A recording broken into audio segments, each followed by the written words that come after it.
barium sulfate, we can plug in that solubility into the equilibrium expression to solve for the constant, right? Because by knowing the solubility of the solid, using the stoichiometric ratios, we can determine the concentrations of each of those ions and plug that into the expression. So we see here from the equation, because it's a 1-to-1 ratio between the solid and the ions, if we know the solubility of the solid, we also know the concentrations of the ions. It's the same. It's 1-to-1, right?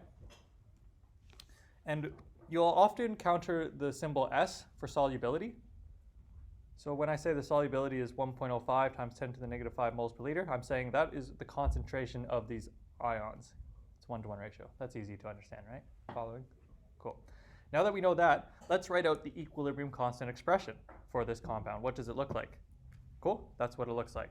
K sub S is equal to the barium concentration times the sulfate. No powers, because there's no stoichiometric coefficients in the equation.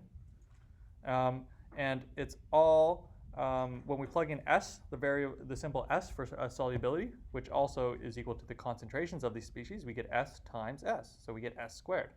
So I'm just introducing an algebraic variable, right? S. And we get S squared. So the expression is equal to S squared.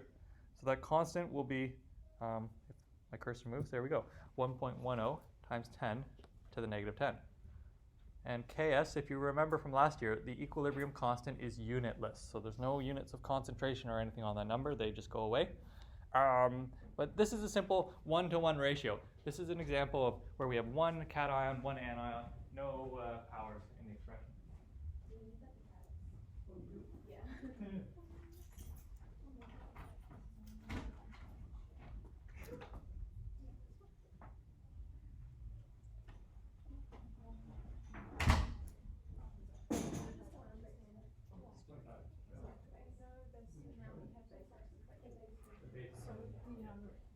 Solubility is the concentration is how much is dissolved. So as dissolved, how much concentration. So to summarize, this is the simplest example where for every unit of solid we've got, it dissolves to form 1 unit of a cation, 1 unit of the anion. So it's a 1-to-1 ratio. So if we know the solubility of the solid, we know the concentrations of the ions, which we can plug into the expression to find the constant. So in the box here, I have just a summary of what's really important from the slide is that the expression constant is equal to S squared. If you know the solubility, you just plug it in directly. You don't even need to write this out. If you recognize it's a 1-to-1 ratio, just plug the solubility in and square it, and you've got your answer.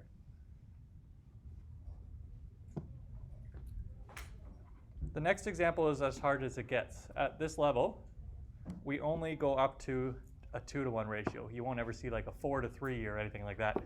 We're looking at a 2-to-1 ratio, meaning that for every unit of the ionic compound that dissolves, we form maybe 1 unit of one of the ions, but 2 units of the other. So here we got lead iodide. We form 1 lead ion and 2 units of, or 2 iodide ions for every 1 unit that can dissolve. And so we need to write the expression out. We've got the expression here, realizing that the I minus concentration needs to be squared because of the 2 in the expression. We know the solubility of our lead iodide. We know its concentration that is able to dissolve. This is S, that letter or variable S, right? So we could plug S in now. So if we know the solubility of our solid, what is the concentration of lead going to be? The same, different? What do we think? The lead ions will be the same because it's a 1-to-1 ratio. What about iodide? How does it compare to the solubility of our solid? The same or different? So, Solomon? It'll be double because this one. Twice as much, right? So we need to remember, we need to double this concentration before we even put it in here. The square won't double it, the square will square it. So the square is important, but we only do that when we have the true concentration of iodide to plug in. So that means we have to double this concentration first. So when we introduce S, we know that iodide is 2 times the solubility. So I'm doing the maths here of doubling that solubility to get the true concentration of iodide. And lead, of course, is just the same. Yeah? I'm just confused about how, okay, so I understand that there's 2 iodides on that side, but I don't understand how getting double when there's 2 also on that side that are just 2, as in PBI2. You're wondering how we got twice as much iodide from There's still 2 and 2, yeah. think about if I gave you this stand with a clamp on it and you took it apart, how many pieces would you have? 2 different pieces. You'd have the clamp and you'd have the stand, right? But together they form 1 unit, right? So it's not like I'm making more matter from nowhere. It's that together they form 1 large unit of PBI2, right? But you can break it apart, and inside 1 unit of PBI2, there's two ions of iodide. So I'm not making mass out of nowhere. I think that's kind of what you're getting at. You're wondering why? Yeah. Yeah? Because it's not like it just appears. It just appears. But you think of it as a large unit, like a, I don't know, I often revert to Lego. Or that, marker. That's 1 packet of markers, right? Great example, Ellie, or Nelly. 4 different things. Sure, but if I've got lead and then it's attached to 2 of those, and then I separate it, there's still 2, and then it just becomes, yeah, but they're not attached to each other anymore. Yeah. But there's still 2 in the first place. They're free flowing. They've escaped the lattice of the marker packet. Okay. We're talking about many components in a larger system, larger structure, right? Cool. So we know the concentrations of these ions. Keep asking questions throughout. You'll get it, I think, eventually. If we sub it into our Ks expression, we just plug in those numbers, remembering to square the iodide concentration we've just determined. We'll get a unitless answer of 1.4 times 10 to the negative 8.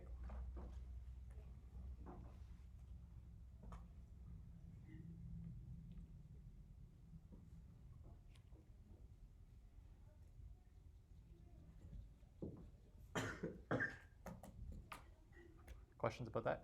I know you two are trying to do some maths and comparing answers. Screwed up the step. Well done. Did you get B? But wouldn't you like to know like a simplified way of doing this? There's a second way of doing it that's probably maybe preferable. Especially given we know the solubility of this. And with the simple 1-to-1 ratio last time, we came up with this, with this rule here that for a 1-to-1 ion ratio, the constant is just equal to s squared. So if we look here, there is a rule for this case as well, for a 2-to-1 ratio. And that's that the constant is equal to 4s cubed. And I want to show you the derivation behind that. So if we plug in s for solubility, for the concentrations of our ions, we recognize that the lead concentration is the same because it's a 1-to-1 ratio. So there's s for lead. And here we recognize that iodide has twice the concentration, so we plug in 2s. And when we square everything in this brackets here, the square of 2s is not 2s squared, it's 4s squared, right?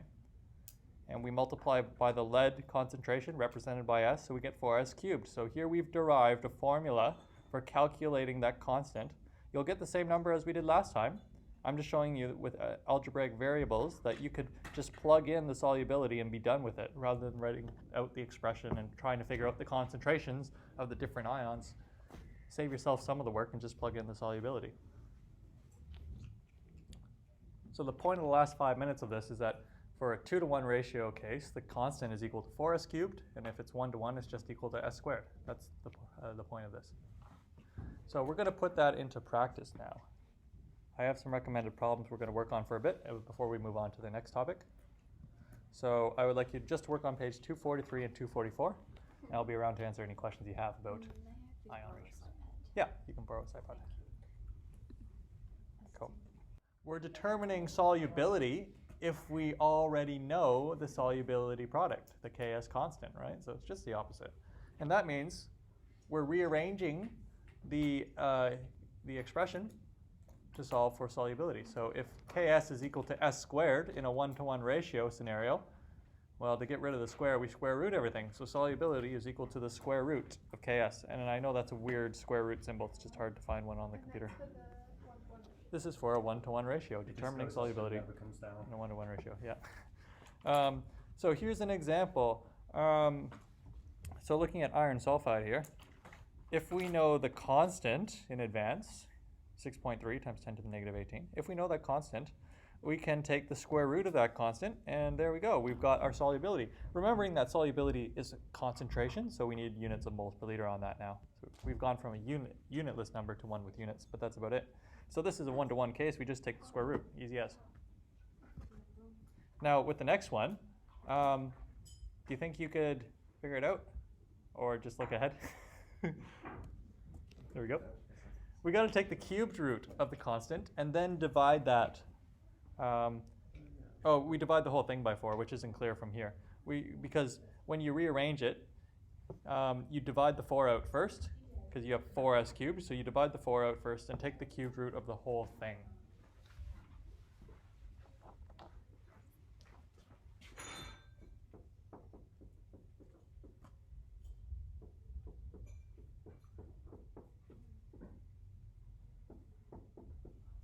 Just making it clear here on the whiteboard that what the steps are. You divide by 4 first and you get this expression. You won't need to derive it on the exam or anything like that. I'm just showing you where it comes from. You can choose to memorize it, or it's easy to work through. If you know this equation, you can rearrange it and easily find or derive the equation yourself if you want to. There you go. So those are the two cases you're given, a 1-to-1 case and a 2-to-1 case. That's as hard as it gets. What'd be really fun is if you found a sparingly soluble solid which forms ions in a stoichiometric ratio that's a bit more complex than that, and tried to derive an equation, like how would you actually solve for solubility? Because if it's like something in equilibrium forming 2 ions, and let's say the stoichiometric ratio was like, I don't know, that's weird, like larger stoichiometric coefficients. And then you came up with the expression here, and this equation here, and you tried to solve for solubility, you'd have to take like roots to weird powers, things like that, greater than cubed roots, right? So in this example, I have zinc hydroxide. Once again, I've given you the constant, the expression, the constant or the solubility product as it's referred to. The number is there. And we'd have to divide that number by 4 and take the cube root of the whole thing. And then if I asked you, this is bonus in the yellow box here, if I asked you what is the actual concentrations of the 2 different species of ions, well, the concentration of zinc ions is just the same because it's a 1-to-1 ratio. But if I asked you, okay, now that you found the solubility of the compound, can you tell me the concentration of hydroxide? You'd have to remember to double it. That's it. That's as tricky as it gets. Cool. So we got to just do a little bit of practice, easy as though. You guys zoomed through that first part, so this part probably won't take too long.